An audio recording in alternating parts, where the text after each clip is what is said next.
Essa água que cai do céu, que brota do chão, que vira seiva, vira ar, vira sangue, é nossa mãe. Essa rede de cuidado invisível que nos nutre e sustenta são nossas mães. E ao lembrar quem são e onde estão, lembramos quem somos e para onde vamos. O sistema que hoje governa o mundo o faz a partir do abuso das mães e suas crias. Mascarado de glamour por séculos, a verdade fica cada vez mais evidente, porque estamos prontos para retomar as rédeas das nossas vidas.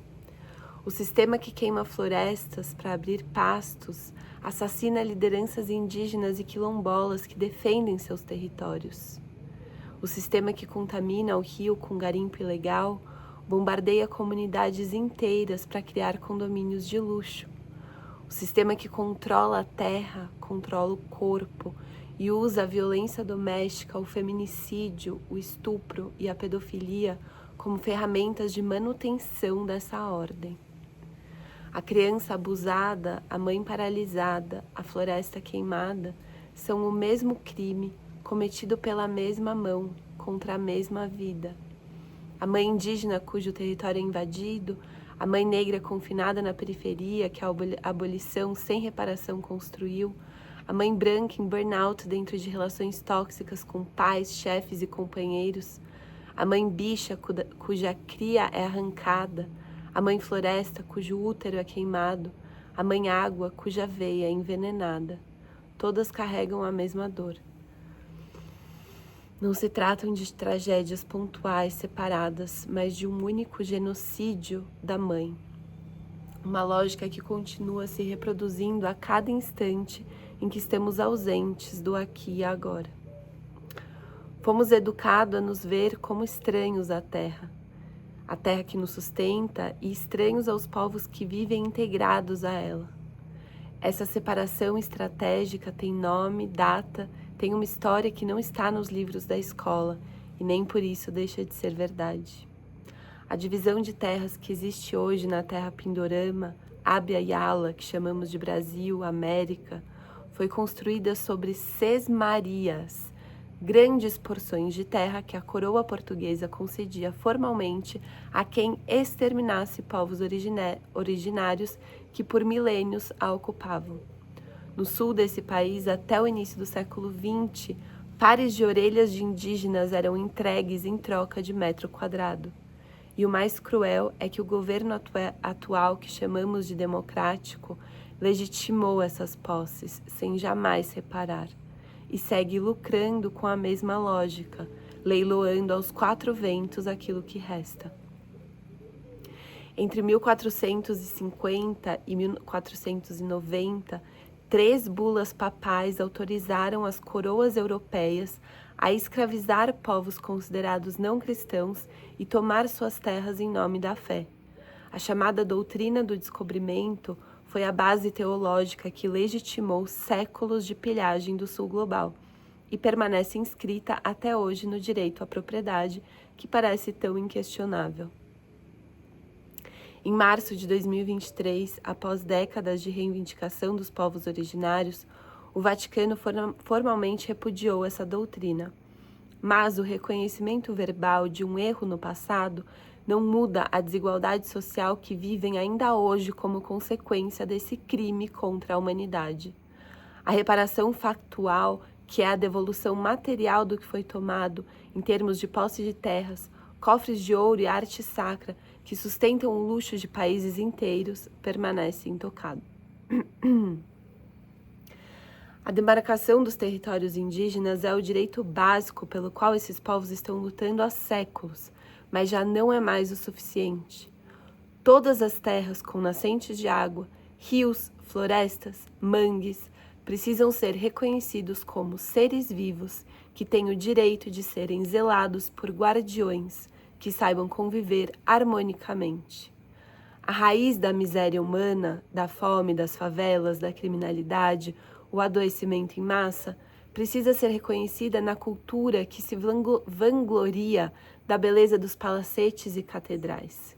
Essa conexão precisa ser feita e aqueles que ainda têm fé precisam ter a coragem de questionar as incongruências de suas crenças e assumir como nosso modo de vida tem mantido essas estruturas no poder.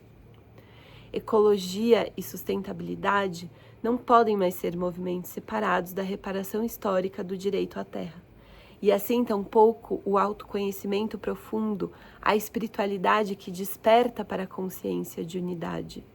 Precisam urgentemente se tornar um movimento uno, porque a divindade independe de cada crença, criou os nossos corações, olhos, mentes, mãos e pés para estar na terra e fazer o bem.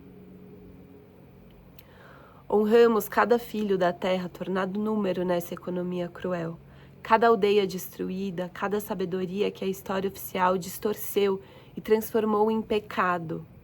Chorar esse luto é acordar a memória viva de tudo que deveria existir para apoiar o que resiste.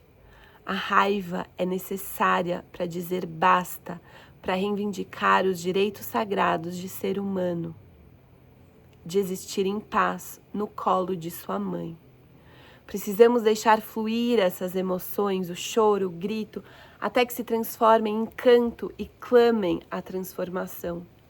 Esse é o chamado da psicologia da Terra, uma metodologia de cura para realizar o máximo potencial criativo humano enquanto guardiões da natureza. Para isso, precisamos voltar às fontes, à natureza, às águas, ao corpo, para limpar todo o registro de que o corpo é pecaminoso, de que a terra é uma dimensão separada de Deus, de que o sagrado requer o sacrifício da matéria. Foi essa ideia que naturalizou o abuso de corpos e que instalou uma espiritualidade que busca a paz pelo afastamento do mundo, no desapego às emoções, na fuga ao que é denso, social e político. Estamos prontos para afirmar com orgulho que a terra é sagrada, que as águas de Oxum são santas, que são o sangue fértil dos ventres de suas filhas e que sua carne tenra é um portal de reconexão com a deusa. É a origem do amor dentro de nossas casas e deve ser tratado com toda a reverência que tem sido dedicada por tempo demais a altares sangrentos.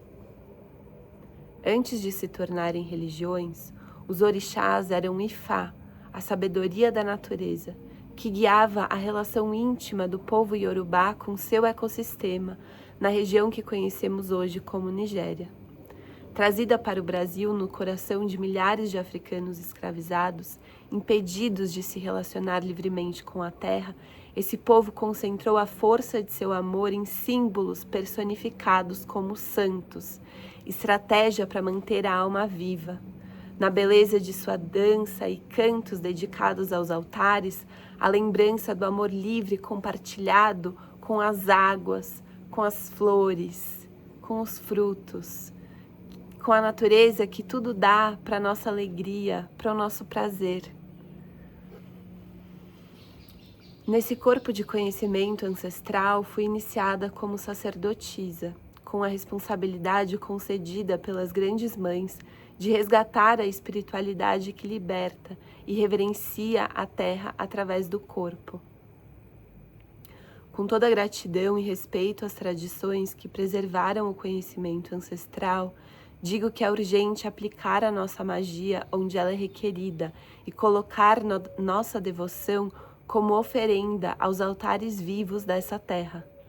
Nos se aproximar do verdadeiro altar de Iemanjá, Olokun, que são os oceanos, sendo intoxicados pelas indústrias.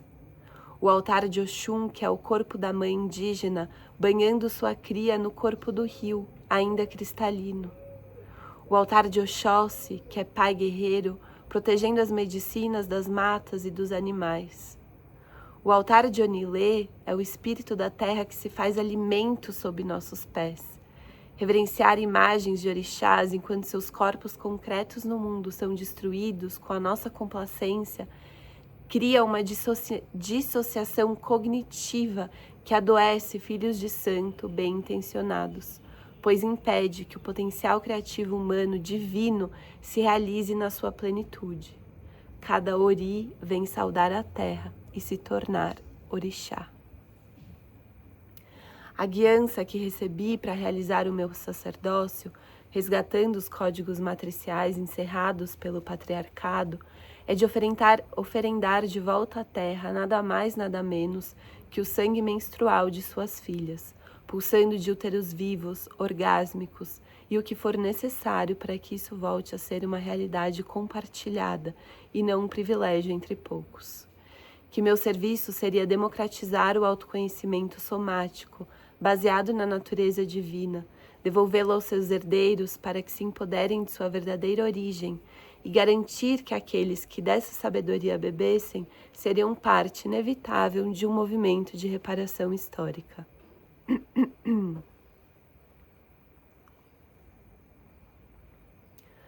O altar da terra recebe e distribui recursos para reconhecer, fortalecer e multiplicar os verdadeiros altares, onde as forças da natureza exercem o dom divino de cuidar através de seres humanos. Na Earth Escola da Terra, 35% do lucro gerado é distribuído em 7 altares que recebem 5%. 6 altares são dedicados a guardiões da biodiversidade. O 7º é dedicado à fonte Maria das Fro, iniciativa autoral desse manifesto, que financia a multiplicação de novos templos da terra, territórios soberanos, cuidados por guardiões que protegem a inocência das crianças de todas as espécies. Os 6 altares vivos são parte do meu ecossistema pessoal de aprendizagem e inspiração, e também são universais, integrando o cuidado do reino humano, animal e vegetal. A mãe Auapai é guardia da cultura do povo Xanenaua, no Acre, transmissora da cultura originária da floresta amazônica para o seu povo. O santuário das búfalas de Brotas, acolhidos aqui como mestres animais. A UIPA São Paulo, que defende os animais domésticos violentados na cidade de Pedras. A ONG internacional Save the Children, que cuida de crianças em zonas de guerra, porque não podemos naturalizar o genocídio acontecendo hoje na Palestina e Sudão. O Templo da Terra em Juquitiba, território dos sonhos de Francisco, santo menino agroecológico e seus bichinhos resgatados em processo de consolidação. A Casa Quilombo Aldeia em Salvador, espaço de cuidado e aprendizagem coletiva para uma comunidade em processo de resgate e fortalecimento de suas raízes ancestrais. Precisamos formar um círculo de cuidadores ao redor de quem cuida. No centro, as vidas mais vulneráveis. Ao redor, quem tem mais e pode abraçar mais. Círculo por círculo, esse é o núcleo vivo do altar da terra. Acreditamos na generosidade humana para fazer essa revolução acontecer. O Templo da Terra em Juquitiba é o primeiro território liberto da lógica da posse individual para a lógica do cuidado. E é o milagre que queremos multiplicar. As terras ali pertencem à própria terra e, ao invés de donos, reconhecemos guardiões. Quando destinamos parte do que recebemos para fortalecer quem guarda a vida, estamos fazendo ebó, no altar vivo onde os orixás habitam. E nos tornamos também canais das mesmas forças que invocamos. Essa é a lógica da real prosperidade. Ao apoiar os guardiões da natureza, entramos em reciprocidade com ela, e o que flui através de nós se multiplica. Os cauris, búzios, conchas sagradas que por séculos serviram de moeda de troca em culturas da África e das Américas e que ainda repousam nos nossos altares como símbolo da prosperidade, se atualizam nos códigos de hoje quando se tornam Pix, feito em espírito de reverência à sustentação do amor à terra. Todos os dias temos a oportunidade de nos alinhar com as forças da natureza, escolhendo o cultivo de alimentos livre da exploração, com consciência ecológica e social. Todo investimento em alimentos orgânicos, de agricultura familiar, de reforma agrária, de animais livres de sofrimento, que preservam as sementes ancestrais, presenteadas à humanidade para o nosso pleno desenvolvimento físico, mental, emocional, espiritual, é um ritual de comunhão com o divino. Tudo o que precisamos é voltar a celebrar, tornar consciente a escolha cotidiana, para que se revele o mistério do axé, preservado por escolas de mistérios ao longo de eras. Muitos de nós, seres sensíveis que se dedicaram à arte, à cura, carregam um nó antigo, uma contração na hora de receber. Sentimos a desigualdade do mundo com clareza que dói, e essa sensibilidade às vezes se volta contra nós. Como se prosperar fosse trair quem sofre, porque o individualismo da sociedade patriarcal de fato nos adoece espiritualmente e financeiramente.